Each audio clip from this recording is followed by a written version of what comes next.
Seja bem-vindo ao canal Além do Véu TV.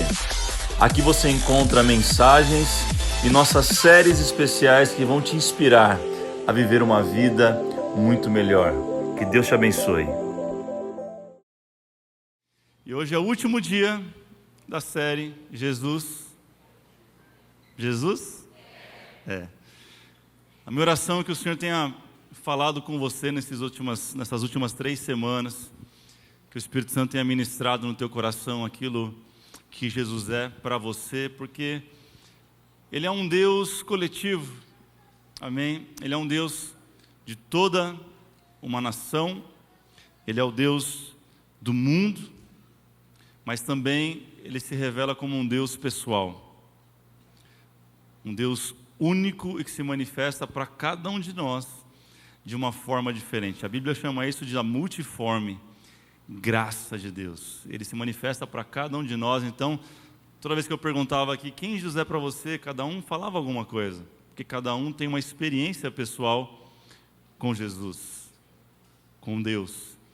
E hoje, terminando essa série, a gente podia falar de muitas coisas, porque o livro ele fala de pelo menos 6 ou 7 faces de Jesus, mas nós escolhemos falar hoje sobre Jesus é o sentido. Diga para alguém, Jesus é o sentido. O homem buscou por toda a sua vida um sentido para a sua vida. Eu acho que talvez essa seja a maior questão da humanidade. Qual o sentido da vida? Inúmeros filósofos, estudiosos, teólogos fizeram essa questão. Se perguntaram por diversas vezes: por que eu nasci? Qual o propósito? Para que eu estou aqui? Será que é só isso ou tem algo mais? Alguém disse, eu não lembro o nome desse escritor, disse que existem 2 dias que são os mais importantes da nossa vida. O primeiro dele é o dia que nós nascemos. E o segundo é o dia que a gente descobre o porquê que a gente nasceu. E nós estamos nessa trajetória, tentando descobrir o propósito por que nós nascemos. Para entender um pouquinho disso, eu quero voltar com você lá no Éden. Adão, Eva, o início da civilização e da humanidade. A Bíblia diz que o homem pecou, destituído ele foi da glória de Deus, e ao pecar a primeira atitude do homem foi fugir de Deus. A Bíblia fala que foi se afastar dele. Deus ele desceu como era comum, todos os dias ele descia. E o fato de descer é de uma forma metafórica, obviamente, porque Deus está em todos os lugares, Ele é onipresente, mas o texto fala, a Bíblia diz que Ele descia, se referindo à sua presença ali de forma vista por Adão. Todas as tardes, todo final de tarde, Deus se encontrava com Adão, e nessa tarde foi diferente, porque Adão não estava ali à disposição de Deus. Adão tinha feito um esconderijo. Adão fugiu da presença de Deus, ele se distancia de Deus, ele começa o que seria a quebra de um relacionamento, ele começa o que seria a quebra do plano de Deus. Deus fez o homem para não outra coisa a não ser para se relacionar com ele. E o homem, a se distanciar, ele começa a ter a necessidade de um interlocutor. O pecado fez isso. O pecado afastou Deus do homem. A Bíblia diz que o pecado ele faz separação entre Deus e o homem. Deus é santo, e Ele não compactua com o pecado. Então a Bíblia diz que o homem teve que se afastar. Por isso uma barreira é levantada naquele momento, e dali para frente o homem foi buscando e buscando se relacionar com Deus, mas sempre com um intermediário, com algum atalho. Mas essa não é a vontade de Deus. A vontade de Deus sempre foi ter um relacionamento pessoal com o homem. Para a gente pensar um pouquinho nisso, a gente vai falar um pouquinho de história hoje. Os alunos do FATEM estão aí? Cadê vocês? O primeiro período da história é chamado período patriarcal. Esse período é o período que nós lembramos de Abraão. Lembra do Abraão, pai da fé? Abraão foi o primeiro patriarca da história. Depois dele vieram outros, dentre eles o mais conhecido, o famoso Moisés, aquele que libertou o povo do Egito. Esses eram os patriarcas, eram os homens que interpretavam a vontade de Deus para o povo. Moisés é o mais conhecido de todos, porque afinal a ele foi dada a lei.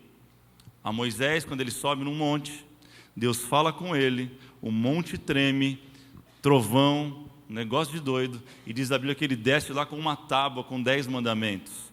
E ali a lei é dada, e é chamada de lei mosaica, porque foi dada por Moisés, de Deus através de Moisés.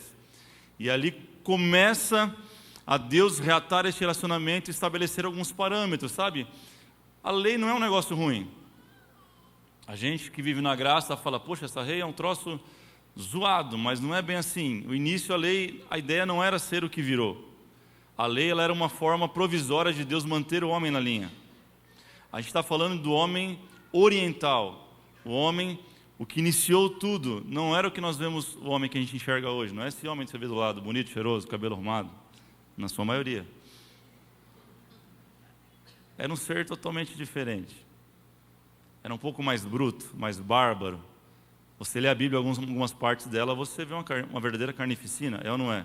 Você fala, meu Deus, Davi matava tanta gente, porque o homem ele era diferente. Era uma outra construção, então a lei veio para normatizar tudo isso, uma forma provisória de Deus conduzir o homem a uma ética, a ter uma vivência em sociedade.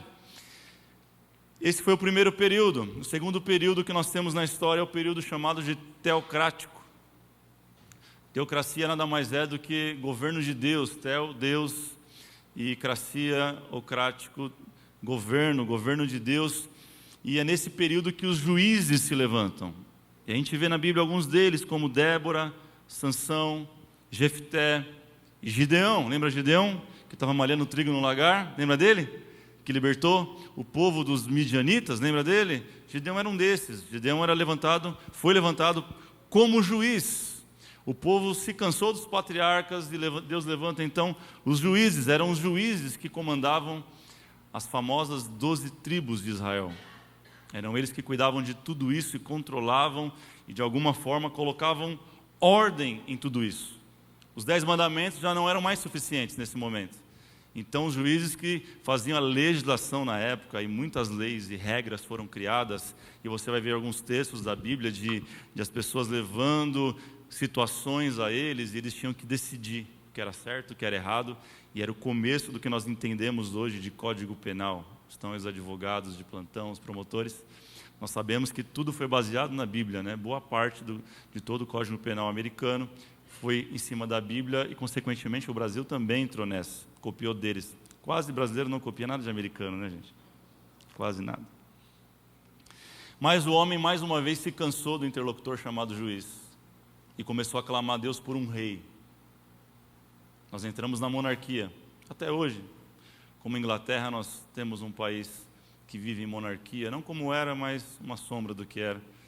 E aí Deus levanta um primeiro homem chamado Saul, o primeiro rei da história. E não era um homem bom. A Bíblia fala que Saul não era um homem que tinha um coração segundo o coração de Deus. Muito pelo contrário, a própria Bíblia vai dizer que Deus, ele deu Saul pela dureza do coração do homem. Pela dureza. O homem queria um rei, Deus falou, vocês querem um rei? Então tá bom, receba. E Saul era um rei, não foi um rei muito bom. Depois dele veio um rei muito bom. Você lembra dele? Quem foi que veio depois de Saul? Diga mais alto. Davi. Agora parece que as coisas vão ser diferentes. É ou não é, gente? Davi, um homem segundo o meu coração, Deus diz. Não foi homem que diz, Deus diz. Um homem segundo o meu coração. E esse homem segundo o coração de Deus fez coisas terríveis. Num determinado momento da vida dele, em vez de ele estar na batalha, a Bíblia diz que ele estava na varanda, fazendo não sei o quê. Ele viu uma mulher muito bonita tomando banho, Batseba. Desejou ela, tomou ela como mulher, só que essa mulher tinha um problema, ela era casada. E ela ficou grávida de Davi.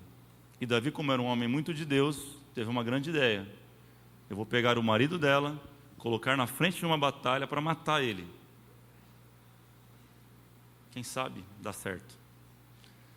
Resultado da história, Urias morre. É morto na batalha. Deus levanta um profeta. O profeta vai até a casa de Davi, conta uma historinha para ele, e aí Davi entende a grande besteira que ele fez, ele se arrepende, porém o arrependimento dele não anulou o pecado que ele cometeu, e esse filho morre. A Bíblia fala que ele chora por muitos dias, ele não come nada por muitos dias, mas o filho morre. Chega a notícia por um de seus criados. E o profeta diz que a espada jamais se apartaria da casa dele. E a história de Davi é uma história muito triste depois. Incesto, assassinato, algo terrível. Um rei que era segundo o coração de Deus. Algo que os homens pediram. A história caminha mais um pouco. Mais um rei é levantado. Dessa vez fala que é um rei que nem teme a Deus. É um rei que segue até outros deuses. Olha que engraçado. O povo está cativo, foi levado à Babilônia pela sua desobediência. Deus permite o povo ser levado cativo. Estão presos na Babilônia por uma segunda vez, uma escravidão. E Deus levanta um homem, um rei, o rei da Pérsia, chamado Ciro. Ciro não servia a Deus, mas é engraçado que existe um texto na Bíblia dizendo assim: Ciro, homem levantado por Deus para libertar o povo. Deus levanta esse rei, ele liberta o povo da prisão, do cativeiro, restaura a sorte do povo. E aí tem aquele texto: quando o Senhor restaurou a sorte do Sião, ficamos como quem sonha. Esse texto foi escrito logo após o povo sair do cativeiro. E esse é o fim do período da monarquia. Encerra-se o Antigo Testamento. E aí eu te pergunto, qual é o fundamento de estudarmos o Antigo Testamento? Eu tenho uma resposta para você, e você guarde isso no seu coração e jamais esqueça. Tudo que nós temos no Antigo Testamento, além da história, serve para uma coisa: apontar o real sentido da vida. E esse sentido não é outro a não ser Jesus Cristo. Tudo que nós temos no Antigo Testamento aponta para alguém. Aponta para Jesus, gente. Moisés, com tudo que aconteceu, a Bíblia o coloca como um tipo de Cristo. Sabia disso? Davi, com tudo que aconteceu, simboliza um tipo de Cristo. Ciro, o último rei que libertou o povo, também significa um tipo de Cristo. Tudo aponta para Cristo. Por isso que eu sempre falo, tudo tem a ver com Jesus. Quando você lê a Bíblia da forma certa, você entende que tudo aponta para Ele. Só faz sentido se Ele estiver lá. Alguns teólogos falam que se toda a Bíblia se perdesse e sobrasse para a gente só Mateus 5, o famoso Sermão do Monte, bastaria para nós sabermos quem é Cristo. Tudo faria sentido, porque tudo se resume a Jesus, gente. Eu quero ler com você esse texto, começar a ler e entender algumas partes dele. Abre a sua Bíblia em Mateus, capítulo 5. A gente vai ler a partir do verso 3. Você vai poder projetar para a gente?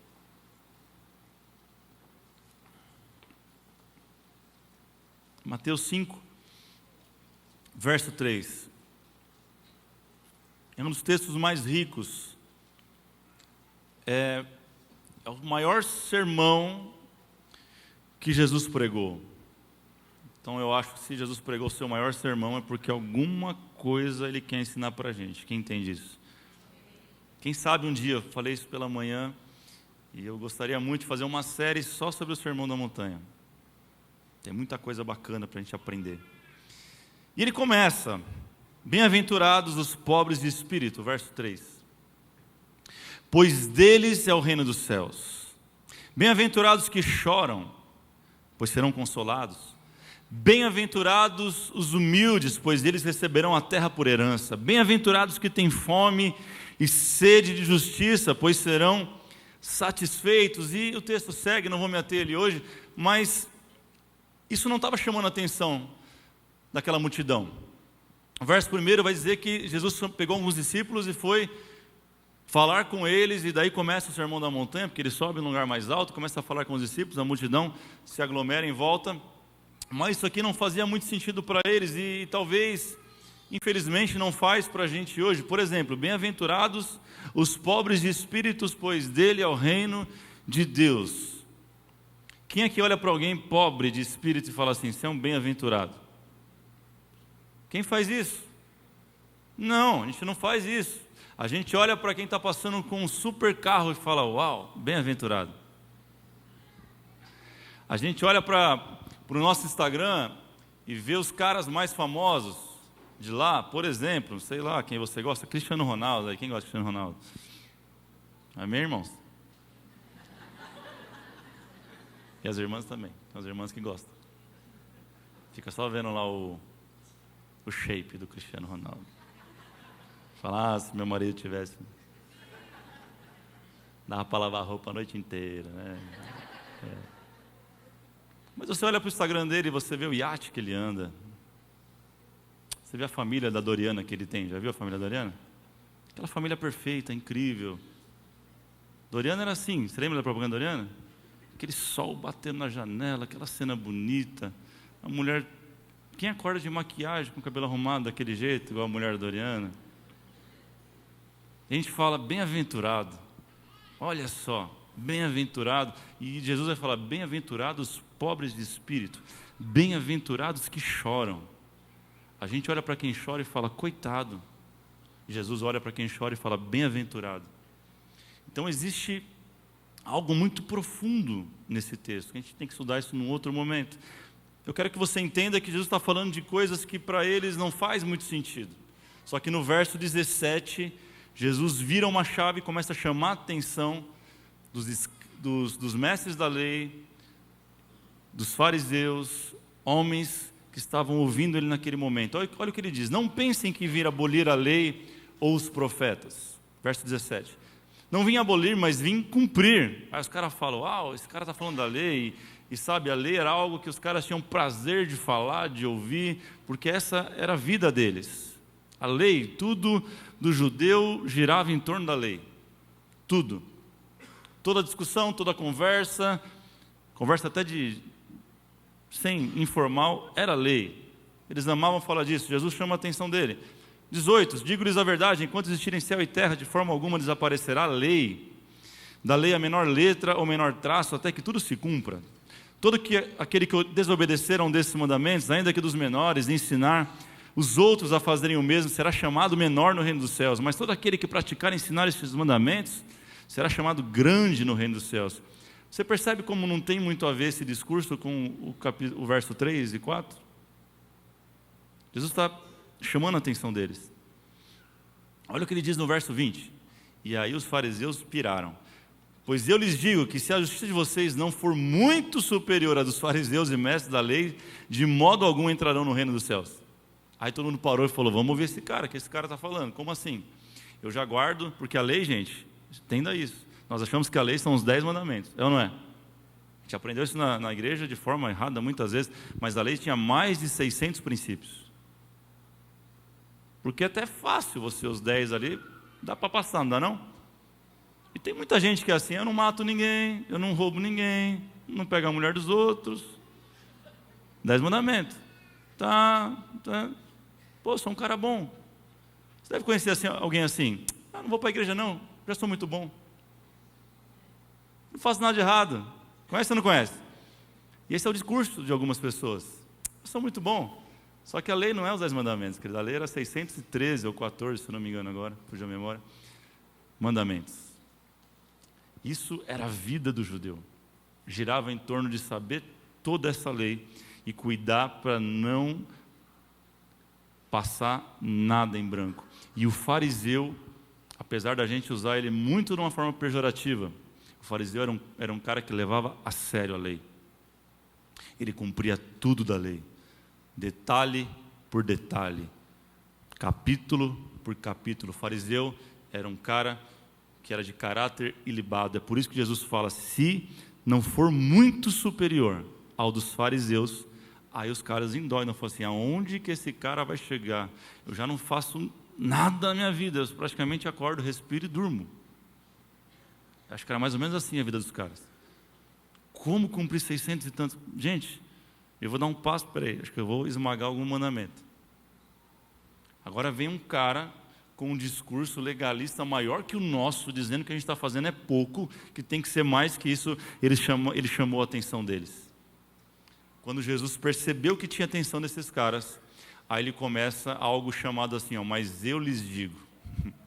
Fala para alguém assim, quando Jesus falar, mas eu lhes digo, vem bomba por aí. Verso 21. Olha o que eles dizem. Vocês ouviram o que foi dito aos seus antepassados: não matarás, e quem matar estará sujeito a julgamento. Aí a multidão, é isso aí, Jesus. Mas eu lhes digo, verso 22.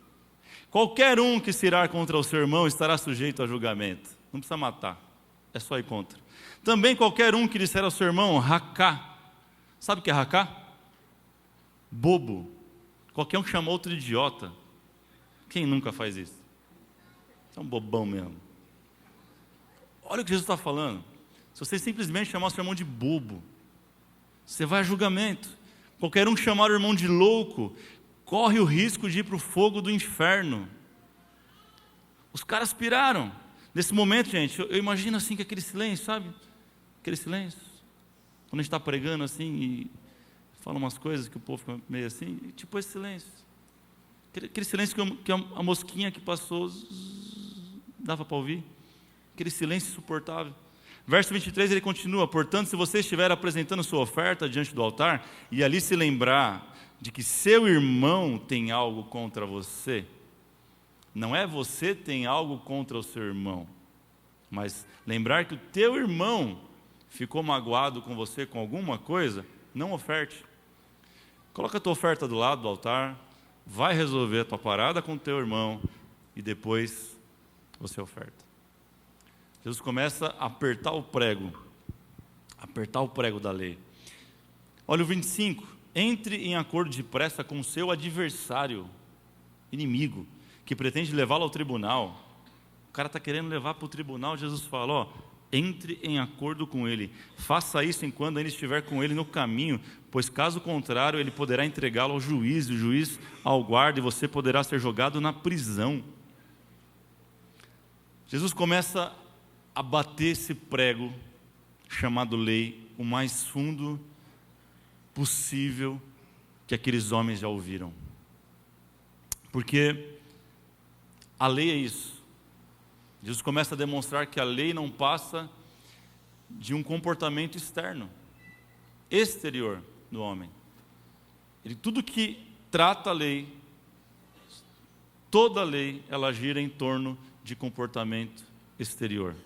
Aquilo que eu faço ou aquilo que eu deixo de fazer, e o que o meu irmão olha e fala, lá vai um cara correto, ou lá não vai um cara correto. A lei se trata disso, mas Jesus ele começa agora a falar de coisas internas, porque a lei é isso, a lei ela destra, como eu falei semana passada, ela não muda a gente, ela destra, ela coloca uma carcaça em você dizendo, isso aqui você tem que ser agora, e é só por fora, mas a graça ela transforma. Enquanto a lei muda a sua aparência, a graça ela te transforma de dentro para fora. É um processo gerado no interior do ser humano. Olha o verso 27. Vocês ouviram o que foi dito, não adulterarás. Jesus cita a lei de Moisés, um dos 10 mandamentos. Eu imagino um olhando para o outro falando, aí, tá vendo? Nunca adulterei, cara. Eu sou um cara fiel. Talvez alguém olhou para a esposa, fez um coraçãozinho, falou, amor, sou um cara fiel, nunca te traí, tá vendo? Eu estou nessa parada aí. Só que aí Jesus fala, mas eu lhes digo, verso 28, qualquer um que olhar para uma mulher para desejá-la, já cometeu adultério com ela em seu coração. Eu imagino os caras baixando a cabeça.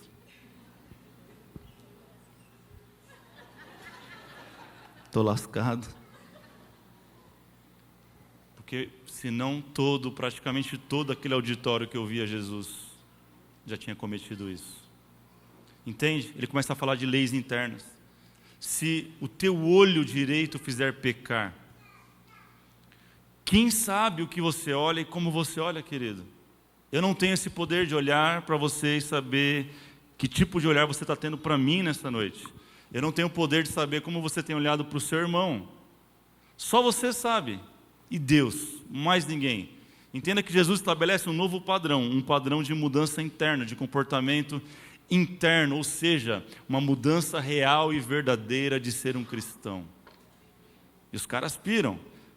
Até hoje a lei no Oriente é isso, olho por olho e dente por... Jesus estava dizendo assim, é fácil dizer assim, corte a mão daquele que roubou. Agora eu quero ver você ter essa mesma justiça com você. Quando você olhou por uma mulher que não deveria olhar, que não é sua. Arranca o teu olho. Você não é bom? Você não cumpre a lei? Vamos lá. Eu imagino que as cabeças foram baixando, os caras foram ficando cada vez mais tristes. Olha o verso 43. Vocês ouviram o que foi dito? Ame o seu próximo e odeie o seu inimigo. Isso era a lei. Ame o seu próximo, mas o seu inimigo você pode odiar. Não tem problema. Mas eu lhes digo, olha o mas eu lhes digo de Jesus. Amem os seus inimigos e orem por quem persegue vocês. Amem os seus inimigos e orem por quem persegue. Parece que eu vejo um fariseu dizendo, eu vou orar por inimigo? Eu vou orar. Senhor, mata aquele desgraçado que me roubou, que prometeu que ia pagar e não pagou. Destrói todo mundo. Jesus, você está louco?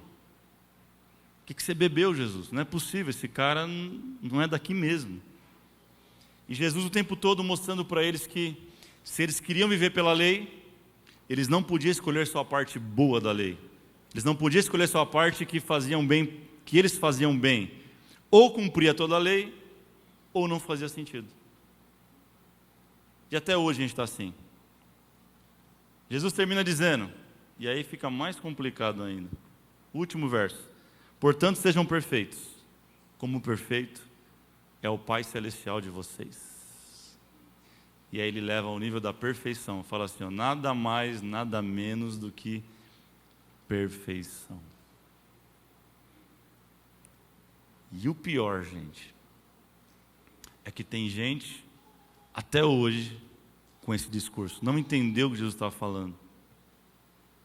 Dizendo de púlpito assim, ó, você tem que ser perfeito. Você tem que ser perfeito.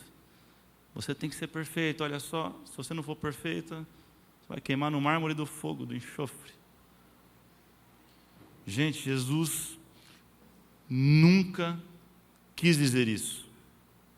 Deus nunca buscou perfeição.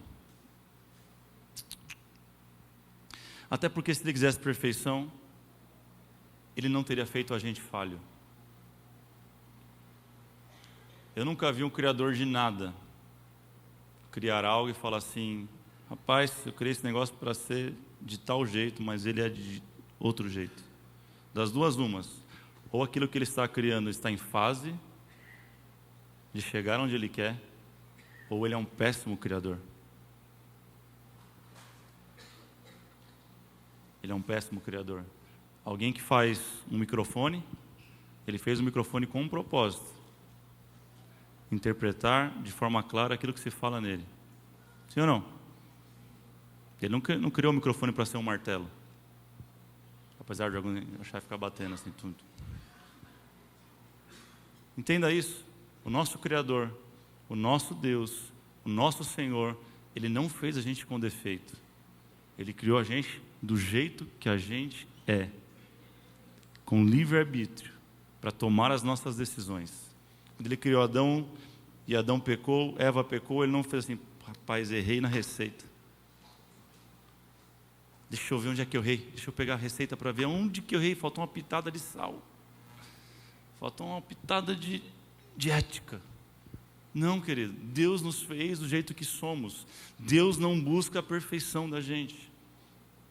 Ele busca a verdade. Entenda isso. A lei queria tornar os homens perfeitos por um esforço exterior. Jesus começa a traduzir algo que tem a ver com o interior. Olha o que Gálatas 3:24 diz. Assim a lei foi o nosso tutor até Cristo, para que fôssemos justificados pela fé. A lei, ela é um tutor, diga um tutor. A lei foi aquilo que pegou o homem, por isso contei toda a história para você, pegou o homem lá do Éden caído, e levou ele por toda a história da humanidade até chegar num lugar, Jesus Cristo. Falou, agora o homem está contigo, Jesus, e através de Cristo, pela fé nele, nós somos justificados. A lei é um tutor. Agora, porém, tendo chegado à fé, já não estamos mais sob o controle do tutor, ou seja, da lei. Todos vocês são filhos de Deus mediante a fé em Cristo Jesus. Você tem fé em Cristo Jesus? Você é filho dele e justificado por ele. Não há judeu nem grego, escravo nem livre, homem nem mulher, pois todos são um em Cristo Jesus. E se todos E se vocês são de Cristo, são descendentes de Abraão. Ele volta lá no patriarca, no primeiro, e herdeiros segundo a promessa. Muita gente pergunta: pastor, a graça chegou agora, o que vai acontecer com os homens que nasceram antes dela? Eles foram todos entregues como tutores pela lei. E todos eles, aqueles que estão debaixo da lei, eles vão ser justificados pela lei. Após Cristo, eu e você, agora somos justificados pela graça. Só isso era motivo de você dar uns 10 pulinhos, celebrar Jesus, fazer alguma coisa, meu irmão. Imagina você ter nascido naquela época. E como tem gente que valoriza tudo aquilo e não valoriza o que Cristo fez na cruz. Sabe, a lei ela tem um sentido. Sabe qual é o sentido? Apontar a perfeição de Cristo Jesus. Ele é o único perfeito. É sobre isso que Jesus estava pregando, sobre Ele mesmo, dizendo que Ele é o sentido da vida. Por isso que mais adiante Ele diz: eu sou o caminho, eu sou a verdade e eu sou a vida. E ninguém vem ao Pai a não ser por mim. A lei não pôde levar o homem até Deus, ela só serviu para levar o homem até Cristo. E a Bíblia diz que Cristo em mim é a esperança da glória. Não há uma outra esperança que pode e que deve permear o nosso coração, a nossa vida. A única esperança válida para um cristão é Cristo em mim. Cristo em mim. Cristo em mim. Não é o quanto eu sou bom. Não é o quanto eu faço as coisas direito. É Cristo em mim, a esperança da glória. Eu não estou falando de um evangelho permissivo, querido. Entenda uma coisa óbvia. Se você vive pela graça, se você tem a Cristo, a lei interior vai transformar o teu homem exterior. É simples. Fala que é pela graça, mas vive uma vida toda bagunçada. É porque simplesmente não está vivendo a graça, está vivendo outra coisa. Mas fala que é de Cristo, mas meu Deus do céu, é pior que o cara do mundo. Simplesmente não está em Cristo.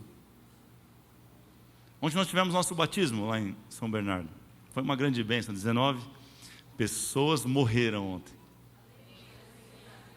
E 19 pessoas nasceram. Mas eu disse para eles assim, se vocês não têm consciência do que é estar em Cristo, tudo que vocês vão fazer hoje aqui é tomar um banho numa banheira. Não vale nada. Não vale nada. O ritual em si, ele não salva ninguém. O que salva é estar em Cristo e ter a consciência disto. É o que o texto está falando. Por meio da fé em Cristo são justificados. Esse é o sentido da vida. É aqui que a nossa busca encerra, em Cristo.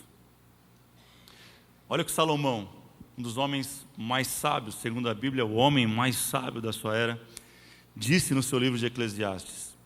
Ele começa a falar sobre algumas coisas que ele buscou a vida inteira e que não satisfazeram ele e não deram resposta para ele. No capítulo 1, verso 18, ele fala sobre conhecimento. Muitos de nós achamos que o conhecimento é aquilo que vai satisfazer a gente, é aquilo que vai completar a gente, é aquilo que vai dar sentido para a gente. Ele fala, quanto maior o conhecimento, maior é o desgosto. Salomão. Verso 10 do capítulo 2, ele fala sobre os prazeres da vida. E Salomão fala bem descaradamente. Quantas mulheres ele teve, gente? Quantas? E concubinas? E sogra? Meu Deus! Como pode o cara mais inteligente? Você entendeu? Meu Deus. Esse cara escreveu sobre prazer dizendo assim, nada desses prazeres valeu. Foi como correr atrás do vento. Ou seja, não faz sentido algum. No 2,14 ele fala sobre a própria sabedoria. Ele fala que nem o sábio e nem o louco serão lembrados ali algum tempo. No 2,21 ele fala sobre trabalho. Quantas pessoas valorizam o trabalho e acham que o trabalho é que vai realizar a tua vida? Não, o trabalho é que vai me completar, é o trabalho que vai dar sentido para a minha vida. Não, pastor, quando eu estiver naquela empresa fazendo aquele trabalho, aí a minha vida vai ter sentido. Olha só, quando eu sair da faculdade e conseguir aquele emprego ou aquele intercâmbio nos Estados Unidos, aí a minha vida vai estar completa. Ei, olha o que ele falou sobre trabalho. Por mais que eu trabalhe, um dia eu vou ter que deixar tudo que eu conquistei para alguém. Ele está dizendo em outras palavras, caixão não tem gaveta.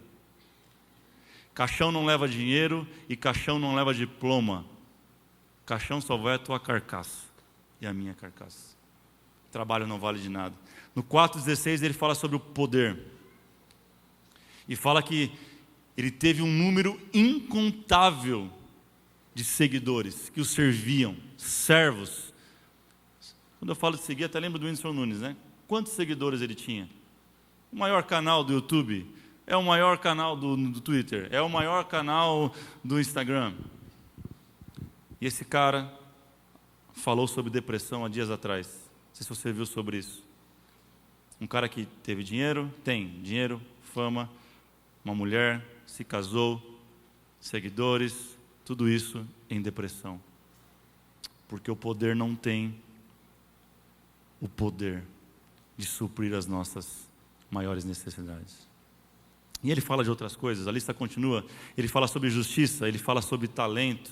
Tem gente que dá sentido na sua vida pelo seu talento. Ele fala sobre educação, enfim. E ele termina dizendo no último verso do livro de Eclesiastes: tema a Deus e obedeça aos seus mandamentos, pois isso é essencial para os homens. Eu não sei onde você tem buscado sentido na sua vida. Eu não sei qual que é o teu si. Todos nós carregamos muitas vezes um si. Se eu tivesse conquistado, se eu não tivesse feito tal coisa. Ah, pastor, se eu não tivesse traído a minha esposa, se eu não tivesse dito aquilo para o meu filho, se eu não tivesse agido daquela forma, se eu não tivesse comprado tal coisa, se. O único sentido da vida está em Jesus Cristo. O único que dá completude para nós, o único que dá descanso para o nosso coração, o único que satisfaz a nossa alma é Jesus Cristo. E olha o que ele disse para nós em Mateus 11, verso 28. Venham a mim, todos os que estão cansados e sobrecarregados, e eu lhes darei descanso. Tomem sobre vocês o meu jugo e aprendam de mim, pois sou manso e humilde de coração, e vocês encontrarão descanso para as suas almas. Pois o meu jugo é suave e o meu fardo é leve. Cara, esse texto ele dá sentido para mim. Jesus aqui começa a dar sentido para tudo e o sentido da vida estar em um só para mim é poder descansar em Jesus Cristo. Descansar do quê, pastor? Da vida, muitas vezes. Sabe, você que está cansado de tentar agradar a lei, descansa em Jesus. Você que está cansado de não conseguir corresponder às exigências de um casamento, ou de um cônjuge, de uma pessoa, ou às vezes do teu próprio chefe, Jesus está dizendo para você hoje, descansa em mim.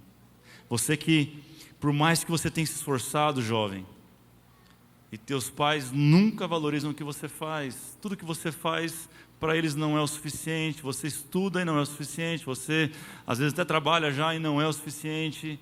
Jesus tem uma palavra para você nessa noite: descanse em mim. Para você que é mulher, que trabalha o dia todo, hoje as mulheres trabalham, fica fora o dia todo, 8 horas, chega em casa, ainda tem que limpar a casa, fazer a comida, cuidar das crianças, educar os filhos. Sabe, você que parece que está à beira de um colapso, Jesus está dizendo para você hoje: descanse em mim. Descanse em mim. Sabe, no momento em que os homens acharam que Jesus ia virar um tirano com seu discurso da bem-aventurança, eles encontraram um homem humilde, um homem simples e um homem que oferecia descanso.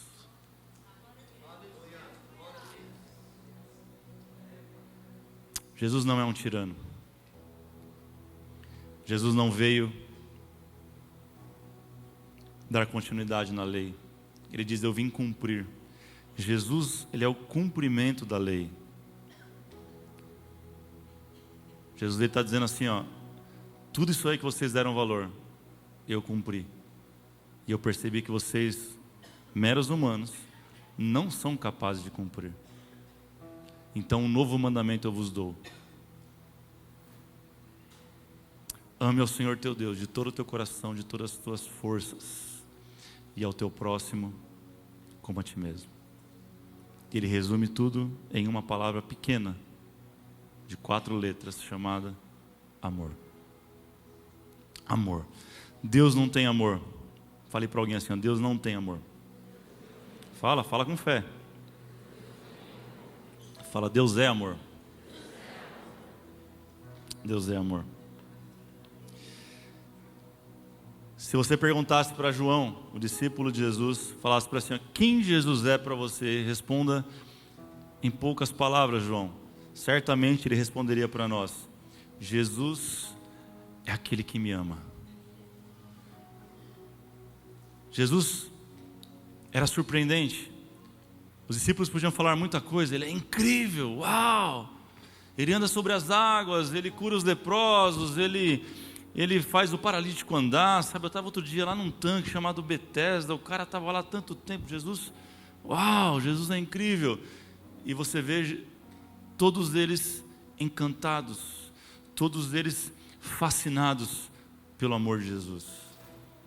Eu queria perguntar para todos os discípulos de Jesus, a maioria ia dizer: esse cara ama de uma forma incontrolável. Ah, porque Deus amou o mundo de tal maneira que Ele deu o seu Filho, o seu único Filho, por amor da sua humanidade, por amor da humanidade. Tudo se resume em amor. E eu volto ao início. Qual que era a vontade de Deus? Que o homem se relacionasse com Ele diretamente. Então o próprio Deus largou os céus do trono de glória, veio morar aqui, nasceu de mulher, se tornou homem, viveu entre nós aproximadamente 33 anos, morreu numa cruz, para que eu e você não tivéssemos mais um intermediário. Já disse que Jesus abriu um novo e vivo caminho, livre de acesso dos homens para com Deus. O amor se encarnou, viveu entre nós e disse: é possível. É possível ver uma vida pautada no amor. É possível ver uma vida livre do passado. É possível ver uma vida livre do pecado. É possível. Eu venci o mundo e vocês também vencerão. Gente, é tudo sobre Ele, é tudo sobre Jesus. Entenda isso. Colossenses 2,9 diz: pois em Cristo habita corporalmente toda a plenitude da divindade. É tudo sobre Ele. Você pode se colocar de pé, levantar as suas mãos e adorar a este que é amor. Você pode fazer isso com as suas palavras nessa hora. Durante toda essa série nós falamos sobre Ele ser amigo, sobre Ele ser presente, sobre Ele ser graça, hoje sobre Ele ser o sentido, mas o que importa de verdade é que você saiba quem Ele é para você. Talvez você fale: Jesus é o meu maior amigo, Jesus é o meu maior presente, Jesus é misericórdia na minha vida. Quando eu penso em Jesus, eu penso na misericórdia. Não era para eu estar aqui, pastor, e a misericórdia dele me alcançou. Eu não sei quem Ele é para você, mas eu sei que Ele é algo para você poderoso. Que você levante as suas mãos neste lugar e comece a engrandecer o nome dEle. Que você comece a glorificar o nome dEle. Jesus, Tu és tudo para nós. Tu és tudo para nós. Tu és a estrela da manhã. Tu és o sol da justiça. Tu és a rosa de Saron. Tu és o lírio dos vales. Tu és o escolhido das nações. Tu és o amado da nossa alma. Jesus, Tu és tudo para nós. Tu és o alfa, Tu és o ômega. Tu és o início, Tu és o fim. Jesus, Tu és um Deus conosco. Tu és o Pai da eternidade, Tu és o príncipe da paz, Tu és o Emanuel, aquele que se fez presente, que habitou entre nós. Jesus, Tu és o sacrifício perfeito, Tu és o cordeiro imolado antes da fundação do mundo. Tu és aquele que era, Tu és aquele que é, e Tu és aquele que há de vir. É por Você, é para Você que são todas as coisas, Jesus. Só a Ti nós prestamos culto, só a Ti nós adoramos, não há outro Deus além de Ti. A Tua palavra diz que nada pode fazer separação entre Deus e o homem. Não há altura, não há profundidade, não há o porvir, não há o presente. Nada pode nos separar do amor desse Jesus maravilhoso. Jesus, tudo tem a ver contigo, é tudo para Você. Não há nome de homens que se compare com o Seu. Nós somos como esterco perto daquilo que o Senhor é. Nós somos pó e cinza. Nós não valemos nada se não fosse pelo Teu amor. Nós só temos valor porque o Senhor nos amou. Ninguém nos dava valor, a lei não nos valorizou, os homens não nos valorizaram, mas o Senhor deu todo o crédito para nós, morrendo na cruz, entregando o Teu sangue. O Teu sangue é o preço que nós valemos, porque o Senhor nos amou primeiro. Jesus, Jesus, nós te amamos, Jesus. Tu és o ar que nós respiramos, Tu és a saúde para a nossa vida, Tu és o nosso bem maior. Jesus, Tu és tudo para nós.